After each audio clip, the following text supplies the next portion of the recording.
All right, welcome back to the Sunderland View. We've got a new voice in town this week only. Good evening, Lucas. How are you? I'm good, thanks. How are you?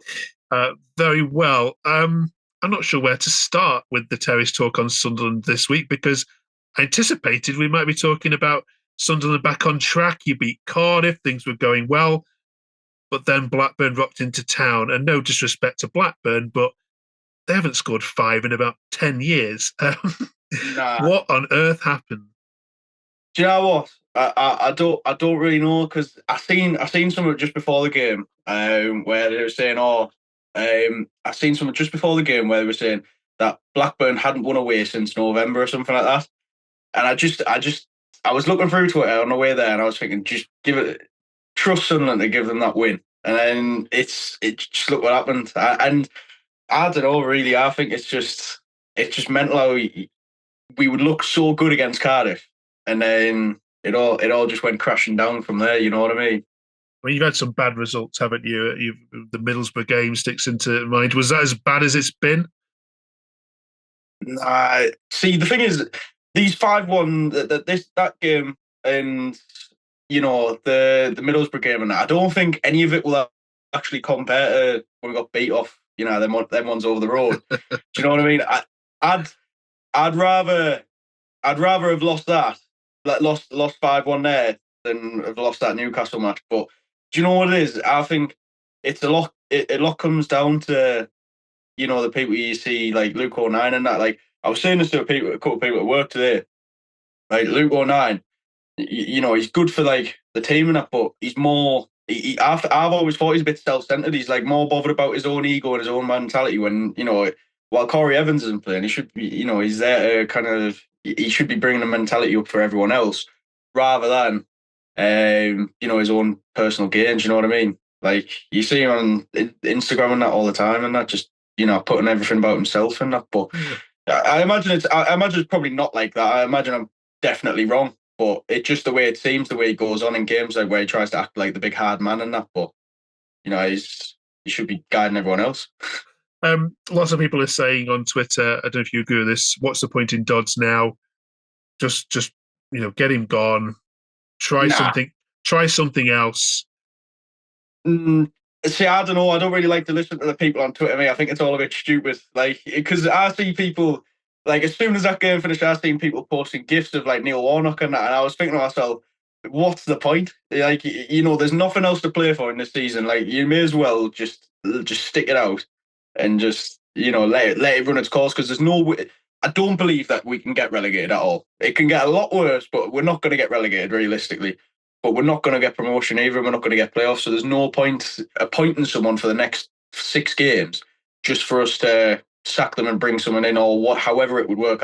You never really know with them anymore. Like, but you know what I mean? There's just people on Twitter saying, get rid of Dodds, get rid of this, get rid of that, change this, sell the club, all that. And I just think it's just stupid, isn't it? Do you know what I mean?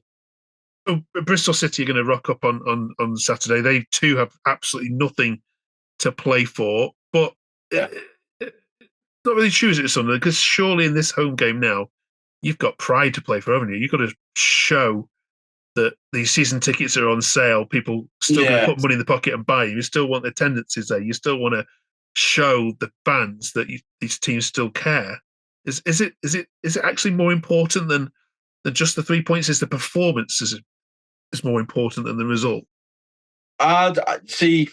I think it is a lot more about pride in that because obviously now coming to these last 6 games, obviously Clark's definitely going to go, and then you've got the chance of Ballard going as well, and then what maybe Trey Hume. I hope not, but there's a lot of people that will probably leave now, and you you'd hope that they'd want to put on the last final few games the best they can do before they jet off to, I don't know, some big six club. Like Clark will probably go somewhere like West Ham or something, or you never know where. It's too hard to say because see, the thing is with the way I look at a lot of it is like the people who were going on about Mike Dodds being like a horrible coach and that, like he's took over twice now this season.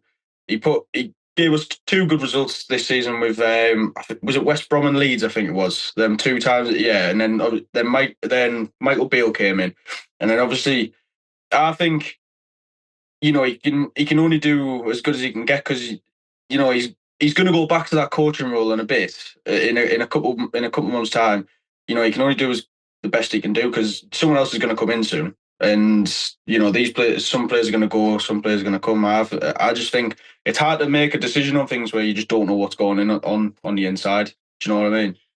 Yeah, I think it's just strange decisions. Like, I mean, he leaves Rigg left out. Why change a winning side from Cardiff? He brought Jack Clark on when I think you were 4-0 down. I think who's just come back from injury. Why change it?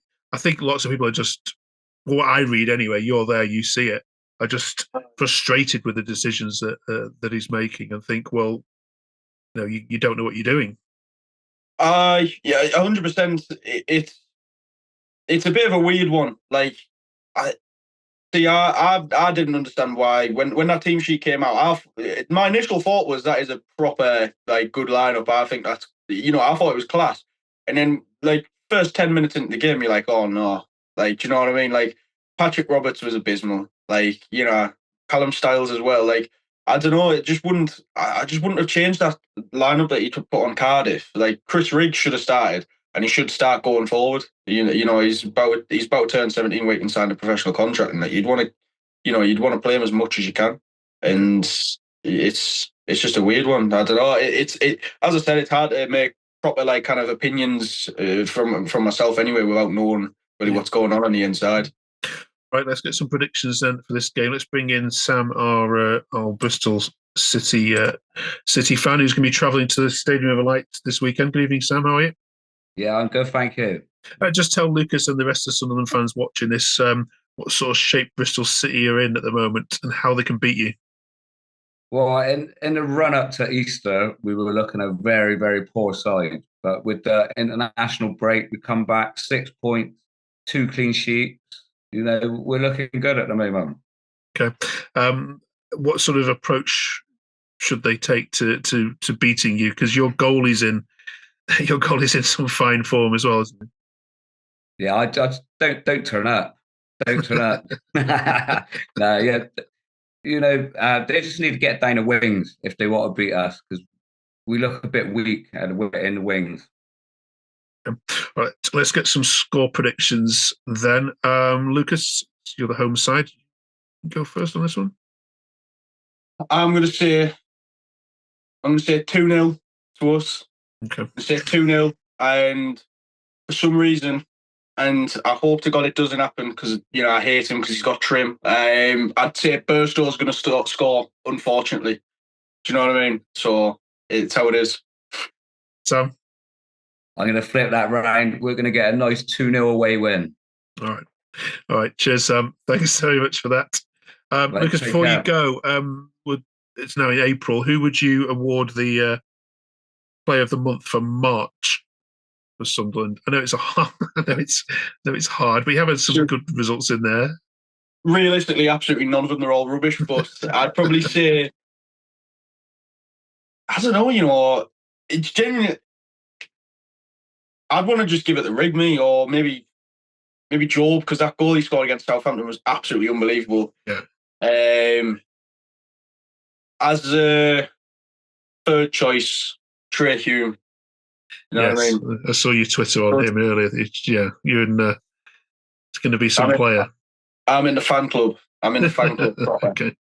Yeah, that goal against Southampton was something special, wasn't it? Right. Okay. Thank you, Lucas, very much for joining us. And if you're a Sunderland fan and want to put your comments below about who you think should the Player of the Month should be for March, please do so. Good looking at Bristol City. Let's hope this is a bit better than the last home game. Nice one, fella. Cheers. Thank you. Thank you.